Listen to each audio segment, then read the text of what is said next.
Excellences, Monsieur le Président de la Transition, illustre Assemblée, c'est dans la douleur et le recueillement que je prends la parole au nom de la Confédération des États du Sahel pour saluer la mémoire d'un homme d'État. J'ai nommé le général d'armée Sadio Camara, ministre d'État, ministre de la Défense et des anciens combattants, fonction qu'il a occupée depuis 2020. En ces moments de douleur, nous adressons nos sincères condoléances à sa famille biologique, à ses frères d'armes et au peuple malien. Né à Kati, il s'est éteint dans la ville qu'il a vu naître. Victime d'une lâche et barbare attaque perpétrée par des terroristes, les ennemis de la liberté et de la paix. Le général Sadio Camara est tombé en héros, les armes à la main sur le champ d'honneur. Il n'était pas seulement un officier général, il incarnait aussi une génération de soldats décidés à redonner à la patrie malienne sa pleine souveraineté, sa gloire et sa dignité. Le parcours du général Sadio Camara, ses décisions et son sacrifice témoignent d'une fidélité inébranlable au Mali. Loin d'être une disparition, c'est toute une page de courage, de détermination et d'engagement d'un officier patriote au service du Mali et de la Confédération des États du Sahel qui se magnifie. Comme le dit un proverbe bambara, celui qui a fait son devoir envers sa patrie a accompli sa mission d'homme. Nous ne reviendrons pas sur son parcours élogieux, présenté par des voix plus autorisées. Pour notre part, nous ne doutons pas que son héritage de fermeté, d'engagement, de patriotisme, de dévouement continuera d'inspirer des générations d'officiers. Mon général, nous te faisons le serment de notre détermination à poursuivre le combat contre le terrorisme jusqu'à la victoire finale, tant que Dieu nous accordera le souffle de la vie. Nous traquerons tes assassins jusqu'à leur dernier retranchement. Ton souvenir demeurera une boussole pour les générations futures. Il continuera d'éclairer le chemin de ceux qui ont choisi de servir leur nation, leur peuple. Chers frères, chers amis, chers collaborateurs, repose en paix. Que Dieu t'accueille dans son paradis éternel et que la terre libre du Mali et de la Confédération de l'AES te soit légère.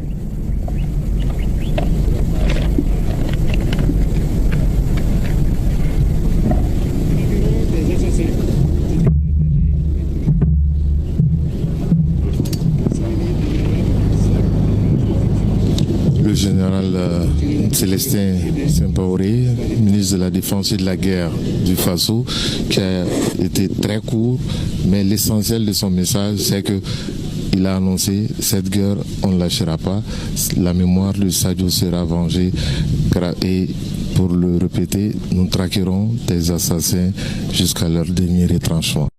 Bonjour, triple tépomien.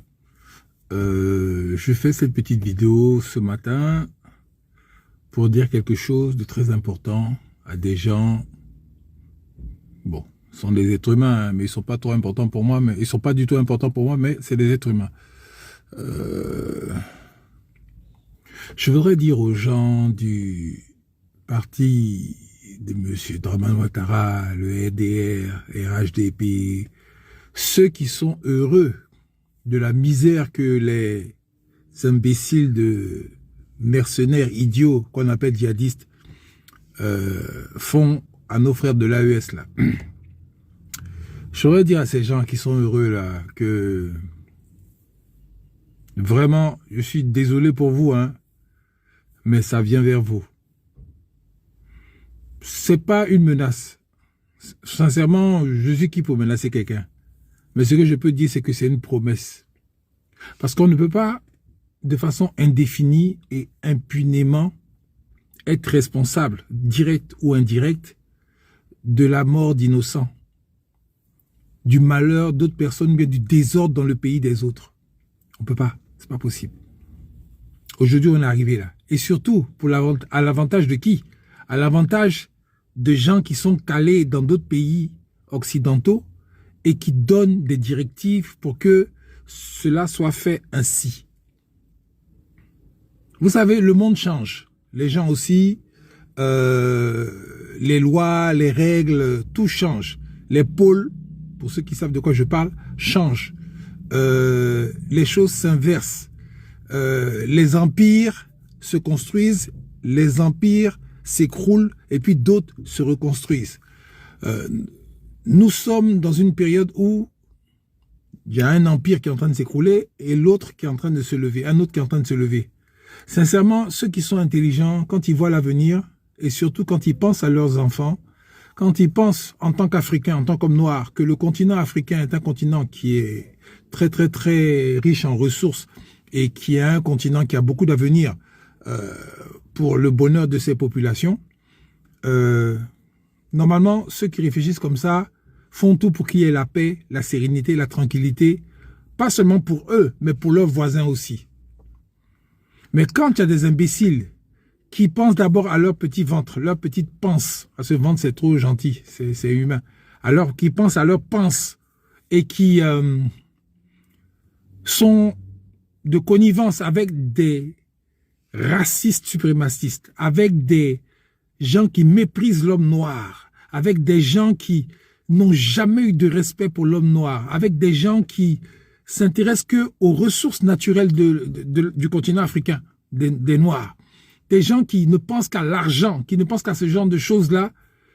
Quand je vois qu'il y a des Africains noirs qui s'asseyent avec ces gens-là pour discuter et pour fomenter des coups contre d'autres personnes qui ne veulent pas que ça se passe comme ça, mais qui veulent que l'Afrique se développe au profit de tout le monde, vraiment, je me dis... Bref, c'est pas grave parce que tout ça va finir. Tout ça là va finir. Et croyez-moi, je dis ces choses-là parce que il va y avoir une purge. Il va y avoir une purge exactement comme cela s'est passé en Chine. Avant que la Chine soit ce qu'elle est aujourd'hui, il y a eu une révolution qu'on a appelée la révolution culturelle. Où vraiment, il y a eu des choses qui sont passées qui sont pas belles à voir, mais quelque part qui ont été nécessaires pour que aujourd'hui les Chinois là soient tranquilles. Parce que tant qu'il y aura des traites, tant qu'il y aura des gens qui, parce qu'ils ont été apprendre comme des singes savants, la façon de fonctionner de ceux qui sont contre leur propre peuple, les gens n'auront jamais la paix. On aura des imbéciles comme l'idiot qui est venu faire un communiqué là pour se satisfaire de l'attaque contre nos frères du Mali là. Un gars qui avait devenu un politicien, il était en veste, on dirait un malheureux malade mental qui est caché, je ne sais pas où, dans quel pays occidental là-bas, et qui se permet de faire communiquer pour être satisfait de ça. Il y aura toujours des gens comme ça, qui vont aller s'asseoir chez le racisme suprémaciste, mais qui fait semblant d'être un ami des Noirs, et qui pactisent avec eux, qui sont contents de faire des choses parce que eux ils seront placés à la tête de ces États africains-là. Les gars, il va y avoir un nettoyage, ça je vous le dis clairement. Si tu ne sais pas choisir ton camp déjà, si tu ne sais pas que l'Afrique doit se développer, l'Afrique a besoin de paix, de sérénité, de tranquillité pour tous, mon ami, tant pis pour toi. Mais là, ce qu'ils ont fait à nos frères maliens, là, ça va revenir vers vous. Et plus jamais ce sera comme avant. Ça vaut mieux en même temps faire vos bagages et partir. J'ai dit une fois dans un poste, fuyez pendant qu'il est encore temps. Parce que vous allez être surpris et quand vous serez surpris, si vous n'écoutez pas ce que je vous dis là, il sera trop tard déjà, puis vous serez là, et si on avait su, si on avait su. Mais il sera trop tard. Ce que je dis là, si vous voulez, vous pouvez croire. Si vous voulez, ne croyez pas. Moi, je m'en fiche. Moi, je vous dis simplement ce qui est en train d'arriver. Maintenant, bon, je sais pas, hein, c'est comme si on vous disait, bon, si tu lances un caillou en l'air, j'aime bien prendre cette image-là, que tu crois ou bien que tu ne crois pas, la gravité va faire que le caillou va retomber. Que tu crois que demain matin, il va faire jour. Que tu crois pas, demain matin, il va faire jour. Si tu crois pas que ce soir, il va faire nuit. Tu crois pas, oh, il va faire nuit. Ce que je viens de t'énumérer là, ce sont des lois naturelles. Et ce sont ces lois-là qui régissent le monde dans lequel nous vivons aujourd'hui. Donc, que tu crois pas, c'est ce qui est en train de venir vers vous. Il y en a qui disent que non, c'est Dieu qui donne le pouvoir. Dieu a donné le pouvoir aux gens là pour pouvoir... Non, des fois, l'énergie suprême là vous permet de faire des choses dans l'espoir de vous racheter. Je dis bien, l'énergie suprême vous permet d'avoir des choses, le pouvoir par exemple, dans l'espoir de faire des actes qui vont racheter vos âmes. Parce que vous allez faire du bien à tout le monde. Mais quand vous avez cette opportunité, que vous ne l'utilisez pas pour faire du bien à tout le monde, et que vous l'utilisez pour piétiner les autres et être arrogant, il y a une loi qui va venir vous remettre à la normale, dans les normes. Vous voyez ce que je veux dire? La loi de cause à effet. La loi de... Quand tu plantes là, c'est que tu as planté là, c'est ça que tu reçois.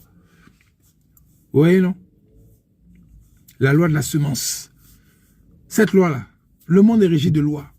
Le cosmos, l'univers, le multivers, tout est régi de lois. Et on ne peut pas échapper. C'est comme quand tu viens au monde un jour, tu t'en vas. Ce sont des lois. Vous comprenez? Donc, je vous souhaite beaucoup de courage. On vous aura prévenu. Et moi, personnellement, je soutiens et je soutiendrai toujours nos frères de l'AES. Ah, ça, seulement je suis avec eux. Et je fais partie de millions d'Ivoiriens qui supportons nos frères de l'AES. Parce qu'on est dans le même bateau. Nous tous là, on veut que nos pays soient bien. On veut vraiment faire en sorte que tout le monde soit heureux en fonction de ses ambitions. Qui est la paix, la sérénité et le développement. Mais un développement vraiment réel où toutes les richesses, nos ressources là, soient vendues ou bien transformées au bénéfice d'abord de nos populations.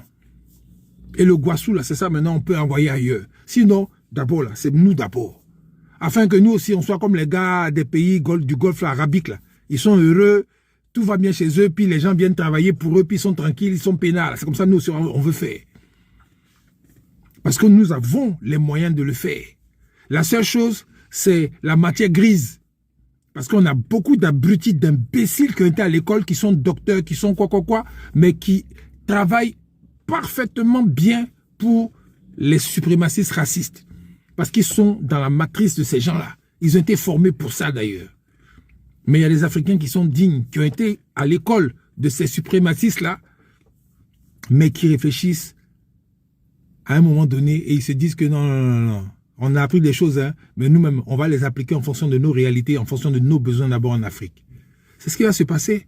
Et on n'est pas fermé par rapport aux autres Européens, occidentaux, qui sont de bonne foi et qui veulent vraiment échanger, travailler avec les Africains dans le but d'avoir aussi des avantages, tout comme nous-mêmes.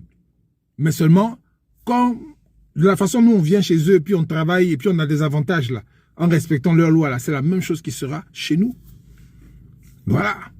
C'est tout ce qu'on dit. Hein. On n'a pas dit qu'on est fermé, on est contre les gens. Non. On parle des racistes suprémacistes. Eux là, ce sont nos ennemis. Maintenant, les Européens, les Occidentaux, qui ne sont pas racistes, mais qui sont simplement des gens qui voient les êtres humains de l'autre côté, quelle que soit leur couleur, leur forme, leur taille ou bien leur religion, comme eux-mêmes, eux, on n'a aucun problème avec eux. Ils sont les bienvenus, comme nous sommes les bienvenus chez eux aussi. Mais ceux qui sont dans une idée de domination, là, allez vous faire foutre. Et on va vous faire ça propre sur notre territoire. Là. On va vous faire ça propre. Partout dans le monde, là. On ne va pas vous laisser. Croyez-moi. Moi, je suis un anti-raciste, mais à 1000%. Parce que les valeurs que mes parents m'ont inculquées, là, ils m'ont dit de respecter l'être humain, quelle que soit la couleur, quelle que soit sa religion, on m'a dit de les respecter. Mais moi, tu ne me respectes pas, je ne te respecte pas doublement. Et ce que tu vas essayer de me faire, je te fais ça doublement. Au calme. Ça, il faut que ce soit bien clair. Par rapport à la couleur de ma peau, bien par rapport à ma taille, bien ma forme. Toi, tu ne m'aimes pas. Mais moi, je te hais encore plus. Et surtout, il ne faut pas jouer savoir. Il faut bien cacher ça, il faut être hypocrite. Sinon, si jamais je sais, là, mon ami, t'es mal barré. Ah, je te le dis ça. Et si moi-même, je ne suis pas assez fort pour le faire, je vais déléguer pour le faire. Je ne fais pas partie des martyrs. L'époque des martyrs, là, c'est fini. Nous, là, ma génération, ou bien les gars qui sont avec moi, nous, on n'est pas martyrs de quelqu'un. Hein? On n'est pas là pour attendre que quelqu'un nous fasse du mal et puis après, on va réagir. Non, non, non, non, non. On anticipe. Et je vais dire une chose pour finir. Les plus grands bandits, les vrais bandits, là, ils ne se trouvent pas dans les prisons. Parce qu'ils sont trop malins pour se faire attraper pour être en prison. Ça, là, ça doit vous faire réfléchir. Foutez-nous la paix. Foutez-nous la paix. Vous ne nous aimez pas, il n'y a pas de problème, vous n'êtes pas obligés.